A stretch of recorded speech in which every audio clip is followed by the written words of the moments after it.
Hi, and welcome to the Future of Dermatology podcast. I'm your host, Dr. Fara Kamangar, board-certified dermatologist. We are here to talk about anything and everything dermatology related. You'll hear from me and my guests who are dermatologists, physicians, experts, scientists, residents, and medical students in the field of dermatology. We publish weekly, so if you like what you hear, hit that subscribe button and show us some love, and thank you for joining us. Hello, welcome to the Future of Dermatology podcast. I'm so excited today. We're doing an in-person podcast as opposed to a lot of them that we do kind of far away. Yeah. And I'm really lucky to have Dr. Tina Bhutani here. I think Dr. Tina Bhutani does not need any introductions. We all know her very well in the SF Derm community. She is a fantastic associate professor at the University of California, San Francisco, and co-director of the Psoriasis Center. The Psoriasis Center name has changed as Psoriasis Center. Yes. Now it's a Psoriasis and Skin Treatment Center. Clinical research still? No, that was probably like 5 years ago. Yeah. Yeah. I was just thinking it was 2010 when we were. Wow. We started, but you mean 2009 even? Yeah, 2009. Yeah. 14 years ago. Wow. That's crazy. Yeah. And then, so this episode, we're talking about, of course, the mechanism of action of Aryl-carbon receptors. So Aryl-hydrocarbon receptors. So it's kind of funny to think back because now we kind of know that's also how coal tar works. Yeah. And like thinking back 14 years, all the coal tar we just used to sit in. Yeah, exactly. So it's going to come all the full circle. We now have molecules that are kind of not super like the tar component. They call them kind of like tar safe. Yeah. We'll talk about Tapinarof, which is one of the newer ones. But it's so good to have you here. Thank you. And so the main reason that we really wanted to talk about the aryl hydrocarbon receptors, one is it's kind of new to us in dermatology. Mine is maybe tar. It's not Yeah. So I think I wasn't seeing a lot out there about it. So I thought it's good to create some context. Yeah. That. And the second piece that was kind of exciting is that they're showing, and I don't want to overhype this too much, but there seems to be some data about longer remissions after stopping. So meaning it's kind of acting on those memory T cells, which is not something we see too often, right? Right. Especially with topical medications, I think. Yeah. So those are like the main things. But this needs its own episode to talk about. Right. And then just looking up like on PubMed, aryl hydrocarbon receptors, there's like over 11,000 papers. Yeah. So in all other fields, it's like a hot topic. Totally. Totally. Yeah. Within dermatology, when you add aryl hydrocarbon receptors and dermatology, it's like a little over 300. Interesting. Wow. It's kind of, I think it's like the beginning of the story. Yeah. We'll probably learn a lot more. Yeah. It's kind of been around forever. Lots of different kind of mechanisms of action there. And it kind of really depends on, I think, how the receptor is used. It can be anti-inflammatory, antioxidant, all this great stuff. But then there's stuff in the literature about if it's used slightly differently, it can kind of have like all this other stuff. So it's just really interesting. Yeah. I mean, I think we know that aryl hydrocarbon is a transcription factor, right? And I think a lot of it depends on which ligand it's binding to and in which cells. And that kind of depends on, what the ultimate outcome is going to be. So I think in the skin, we're lucky that we can focus on the use of the aryl hydrocarbon in, our immune cells and in our epidermis and keratinocytes. But then when, aryl hydrocarbon is used in other places, like you said, you can have impacts on other aspects. So it's really interesting. It's really interesting. Right. It's good to kind of focus on the mechanism of action. It's kind of, I kind of think about it like the retinoids where the receptors hanging out in the cytoplasm. Yep. And then like Tapinarof we'll talk about as an agonist, right? So the ligand will come, it'll bind, and then it moves into the nucleus. Right. Starts transcribing the good stuff. Yep. I think with the different types of aryl hydrocarbon receptors, how that happens, there's even mild differences.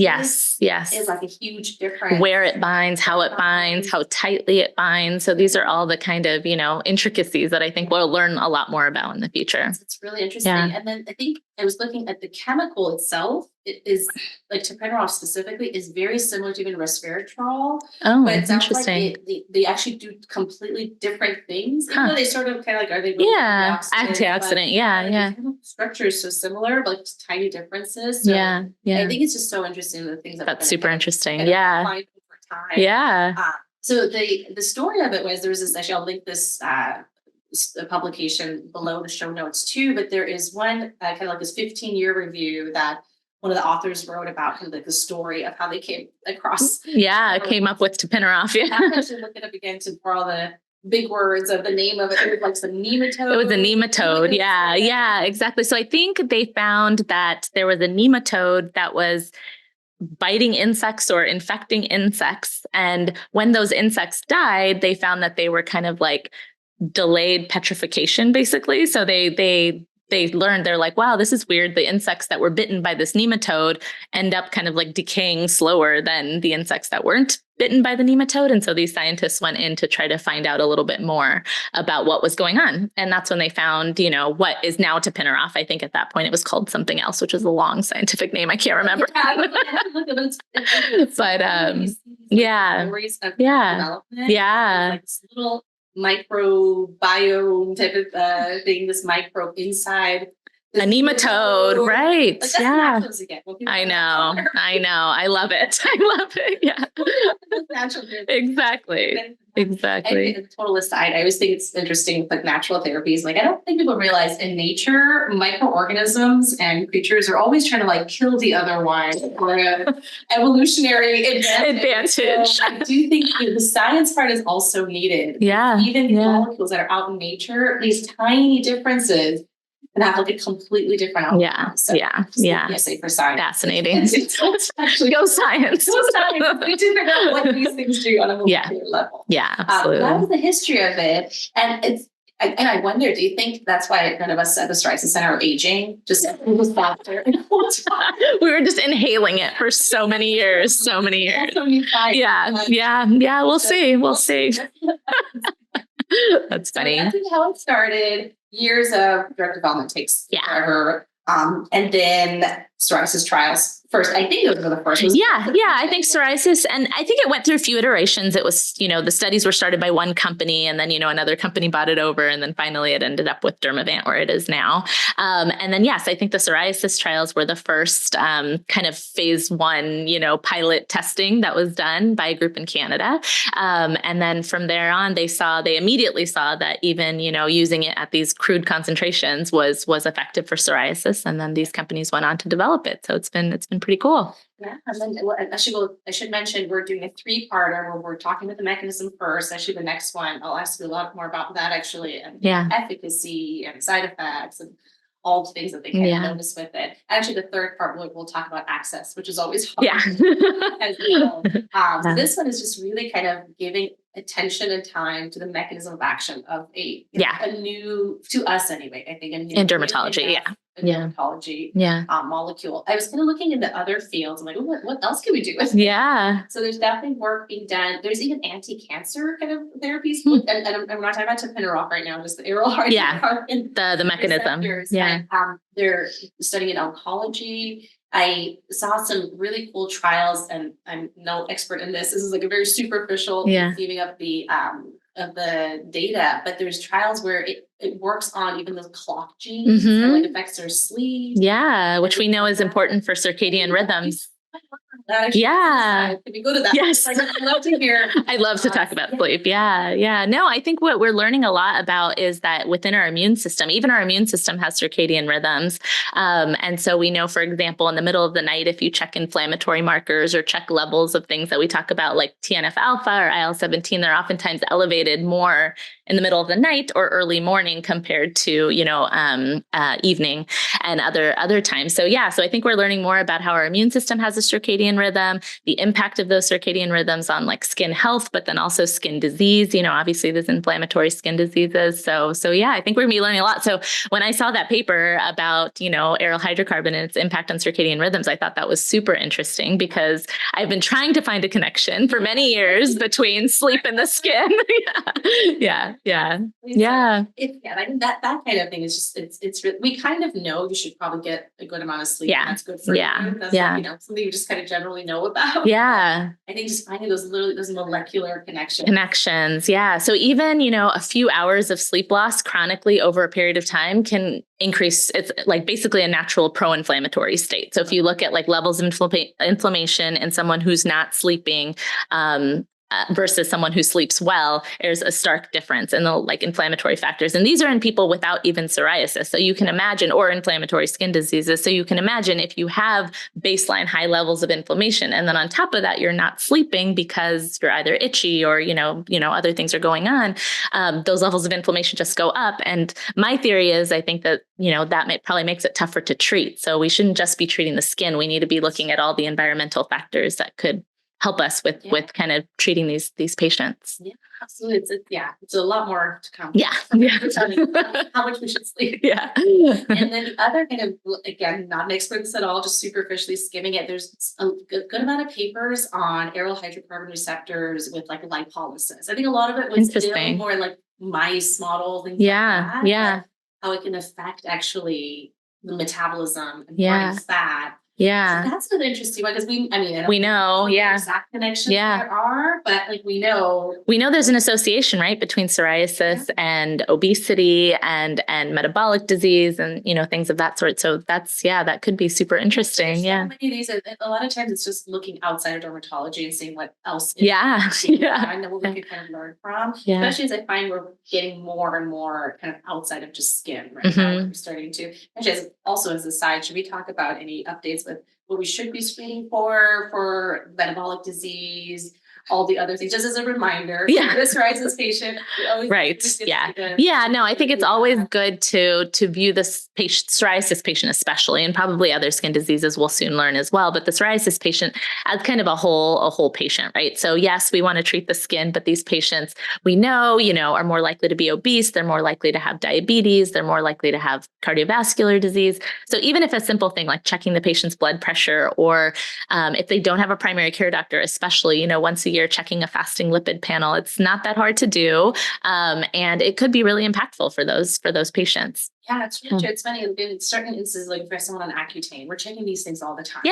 When it comes to like something we're not quite used to, do I want to check this? Totally. What do I do when it comes? I mean, ideally, in an ideal world, a patient would have a primary care doctor, and we could, get them connected. But that doesn't always happen. And so I think it's something that we can do easy enough.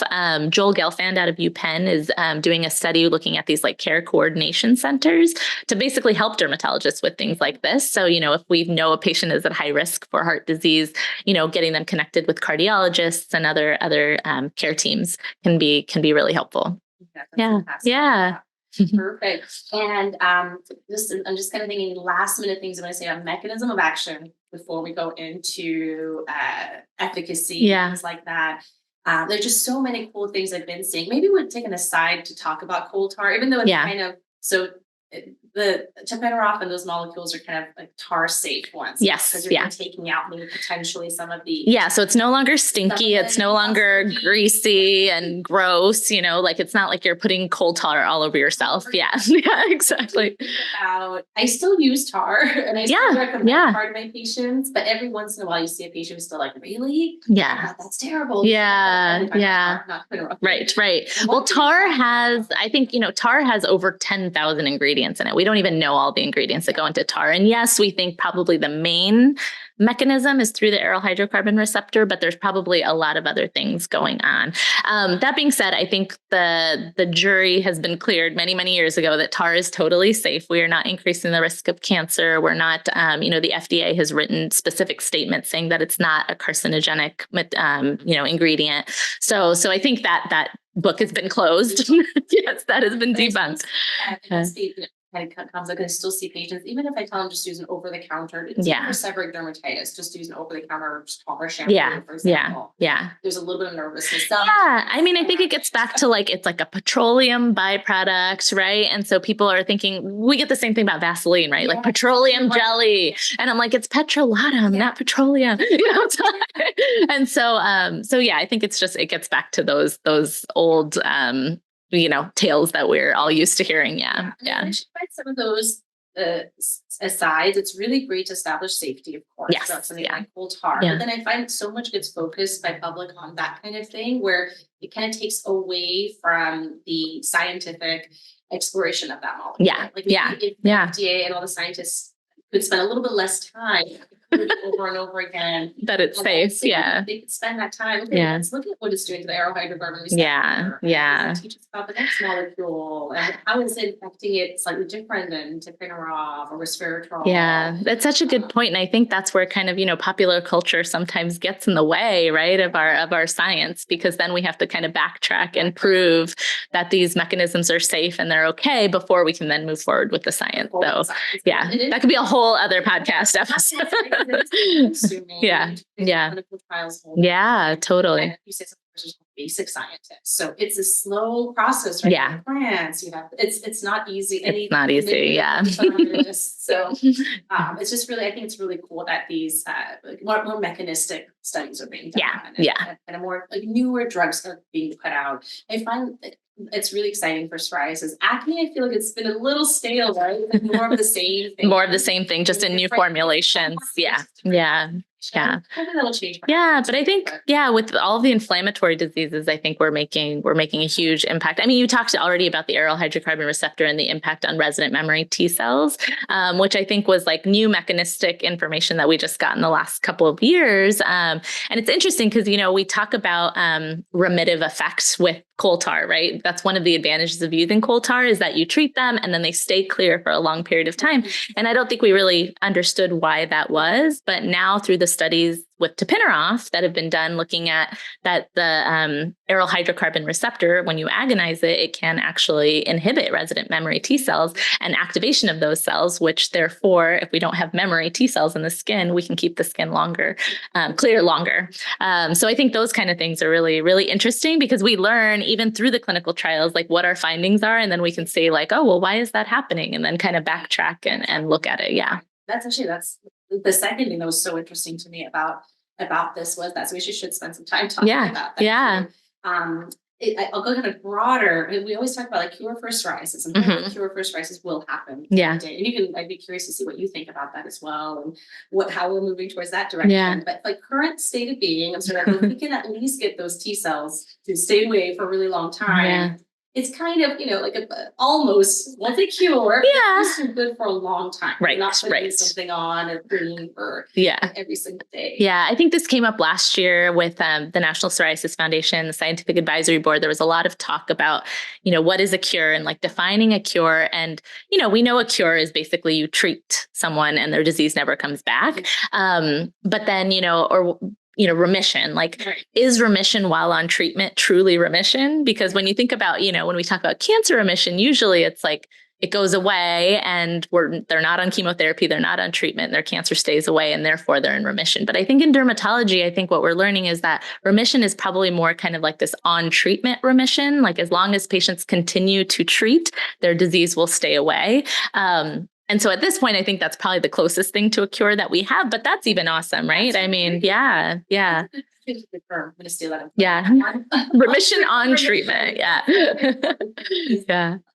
This is why a tangent as well, but so many patients get super clear on some of our therapies because they work so long. They're like, I'm good. Yeah. And then it comes back, right? This is an on treatment. I literally just had a patient on Thursday. She came in, she has atopic dermatitis. She's doing great. And she was like, so I'm just going to stop my treatment now. And I was like, it's going to come back. And she's like, but I want to try it. And so I said, great. And she literally sent me a message 2 days later saying like the itching is back. I'm going back on it. So yeah. I understand that too. I'd probably do the same, really. Yeah. That's the position, totally. Yeah. I know.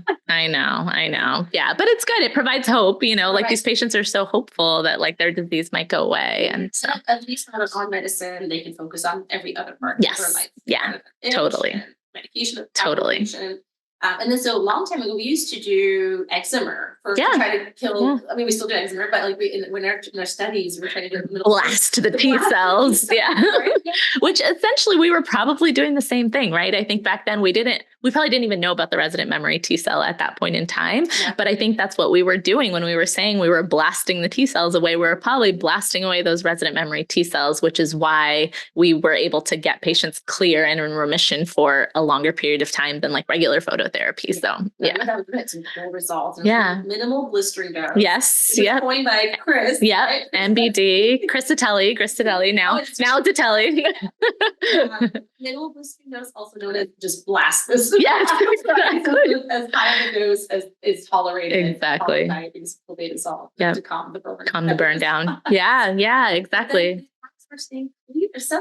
Literally like one dose, we would kind of hit them with one dose and you would see this like clear area of psoriasis within this larger plaque. It was pretty impressive. Stay clear for, and I didn't even joke, like, did we just cure this? Yes. Yeah, exactly. So exactly. It's exciting to see and actually I would also ask what other therapies in your head do you kind of think about that kind of, my clear one that comes to my head is like when we used to just blast with. Yeah.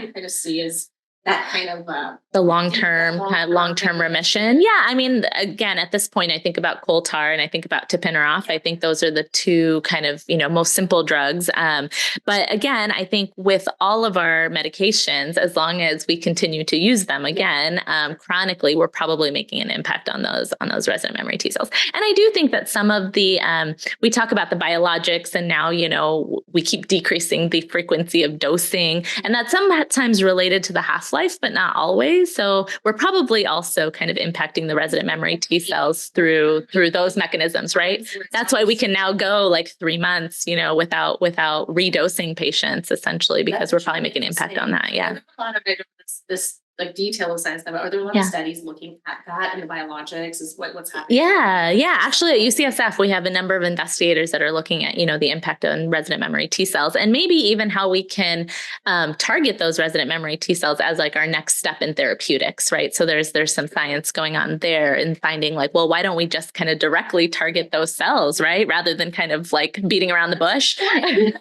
Trying to do. Right. Exactly. So yeah, there's work going into that. There's also the regulatory T cells, right? That's another T cell that I think doesn't get talked about enough. Right. But these are the T cells that are kind of, managing all the other T cells and trying to keep the skin homeostasis, keep things in balance. And so there's a lot of work going on in that realm too about, how can we make sure those regulatory T cells stay strong and are doing the work that they're supposed to be doing. That's actually a good segue into the last question for this. Yeah. So it's the Future of Dermatology podcast. Yeah. And we always ask, what do you see happening in the future of dermatology? I think we're kind of talking about but when the future of the hydrocarbon receptor or the memory T cells or Treg cells. Yeah. Like I said, I do think we're going to have therapeutics that are going to be directly targeting the T regulatory cells. I think they're coming soon. So that's going to be really exciting. And then I would love to see the Aryl hydrocarbon receptor mechanism, go one step further. Like, can we give it, systemically? Are there other ways of kind of administering this mechanism of action? I think that would be really awesome. And I think it's coming. Really fun. Yeah. We could see if we just like never age too. Yes, exactly. Kill two birds with one stone, right? Thank you so much. Thank you. That's our first part of this 3-part series. Stay tuned. Thank you for listening to the Future of Dermatology podcast. Remember to hit that subscribe button and share the podcast with your friends.